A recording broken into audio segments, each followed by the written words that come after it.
Hello' নমস্কাৰ সকলোকে আমাৰ অন্যটা ভিডিঅ'লৈ আপোনালোকক সকলোকে জনাইছোঁ স্বাগতম। এটা ভিডিঅ'ত আপোনালোকক কৈছিলোঁ যে আমাৰ অন্নপ্ৰসন্ন এখন আছে, তাৰ ডেক'ৰেশ্যনৰ কাম লাগি আছোঁ। আৰু সেই অনুষ্ঠানটো বেলেগৰ নহয়, আমাৰ অকণমানিজনী মানে আমাৰ কিকি মানুহ, তাই ছমাহ কমপ্লিট কৰি 7 মাহত ভৰি দিছে। আমাৰ ঘৰতে যেতিয়া ডেক'ৰেশ্যনৰ সকলোখিনি বস্তু আছে, আমি সেইবিলাক কাম কৰোঁৱে, গতিকে ভাবিলোঁ তাই ভাত খোৱাখনতো ধুনীয়াকৈ সজাই দিওঁ। কিন্তু বতৰ ইমানেই বেয়া আছিল, তাইৰ নিয়মটো আছিল মানে অন্নপ্ৰসন্নখন আছিল 2 তাৰিখে শনিবাৰৰ গোটেই ৰাতিপুৱালৈকে সাংঘাতিক বৰষুণে দি আছে আৰু মানুহ যথেষ্টখিনি নিমন্ত্ৰণ কৰা হৈছিলে। আৰু আমি ভাবিছিলোঁ আমাৰ যিহেতু চোতালখন ডাঙৰ, খুব জেগা আছে, গতিকে আমি খোৱা বোৱা বহা মেলা মানুহ গোটেইখিনি বাহিৰতে কৰিম। আৰু আজিকালিতো চলিছেই বাহিৰত মুকলিকৈ কৰাটো, সেইবাবে আমি ওপৰত পেণ্ডেলৰ কোনো নকৰিলোঁ। তাৰপাছত পাছদিনাখন ৰাতিপুৱা 11টামান বজালৈকে আমাৰ এইবিলাক কাম চলিয়ে আছে। আমি একো ডিচিশ্যনে ল'ব পৰা নাই, কি হ'ব কি নহ'ব, মানে মাথা চাথা গৰম হৈ আছিলে। কিন্তু ভাগ্য ভাল, কোনোমতে যেন 2 তাৰিখৰ দিনা অলপ মানুহ বৰষুণ নিদিলে, কিন্তু বতাহ সাংঘাতিক মাৰিলে। বতাহত ফুলবিলাক সৰিয়ে পৰিছে। আমাৰ ওচৰৰ লাকি, কৌশিক, মইনা, ইহঁতে যে কিমান সহায় কৰি দিছে নহয়, আগদিনাখনৰ পৰা একেৰাহে লাগি আছে। এইফালে এতিয়া ভাত মুখত দিয়া নিয়মখিনি কৰা হ'ল। তাইতো এতিয়া খাব নোৱাৰে, গতিকে এনেই অকণমান মুখত চেলেকাই দিয়ে। মাছ, মাংস, কণী, গাখীৰ, মিঠাই সকলো অকণমান চেলেকাই দিয়া হয়। দিনবোৰ যে ইমান পতাপত যায়, এই কেইদিনমান হৈছিলে জন্ম হোৱা মনতে আছে। এতিয়া ভাত খাব পৰা হ'লেই, 6 মাহ 7 মাহ হ'লেই। ঘৰৰ সকলোবিলাক মানুহ আহিলে, তাই নাই ঘৰৰ পৰা মানুহ আহিলে, আৰু এনেদৰে ধুনীয়াকৈ একো প্ৰব্লেম নোহোৱাকৈ গোটেই নিয়মখিনি হ'ল। এয়া হৈছে তাই আপা, আৰু এতিয়া আপাকে নিয়মখিনি কৰি আছে।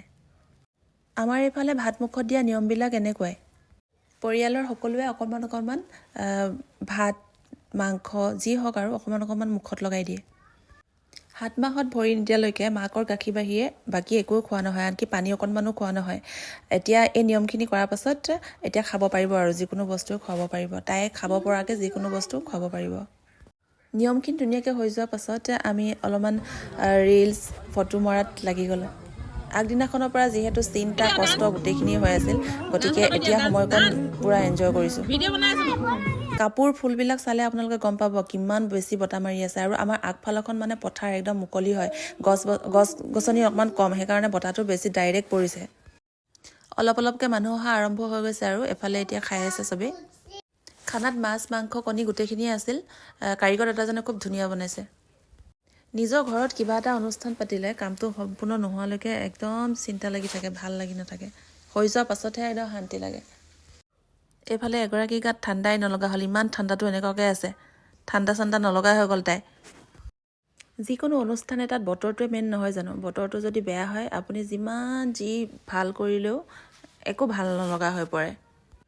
আগদিনাখন আমাৰো মনবিলাক সেনেকুৱা হৈছিলে, সকলোৰে মনবিলাক ভাঙি পৰিছিলে, কিন্তু ভগৱানৰ কৃপাত গোটেইখিনি যেনিবা ভালে কুশলে হৈ গ'ল। আমি এটা কথা গম পালোঁ, আমি যে মোবাইলত যে এই ৱেডাৰ ৰিপৰ্টবিলাক যে চেক কৰোঁ, এইবিলাক সদায় কিন্তু ৰাইট নহয়, কেতিয়াবা ভুল হয়। আমাৰ ক্ষেত্ৰতো সেনেকুৱা হৈছিলে। এই 2 তাৰিখৰ দিনা 95% বৰষুণ দেখাই আছিলে, কিন্তু বৰষুণ নপৰিলে অকণো। মোৰ মতে মোবাইলত ৱেডাৰ ৰিপৰ্ট চাই পেলাই ডিচিশ্যন লোৱাটো অকণমান ভুলেই হয় নেকি। মোৰ মানে কথাটো ভাবিলে এতিয়াও ভয় লগা হৈ আছে, কেনেকুৱা এটা মানে চিটুৱেশ্যন হৈছিলে। ইমানখিনি মানুহ নিমন্ত্ৰণ কৰা হ'ল, আৰু ভিতৰত মানে কোনো কাৰণতে মেনেজ কৰিবই নোৱাৰি, ভিতৰত জেগাই নাই মানে সিমানখিনি মানুহ বহাবলৈ। বৰষুণ দিয়া হ'লে যে কেনেকুৱা অৱস্থা হ'লহেঁতেন।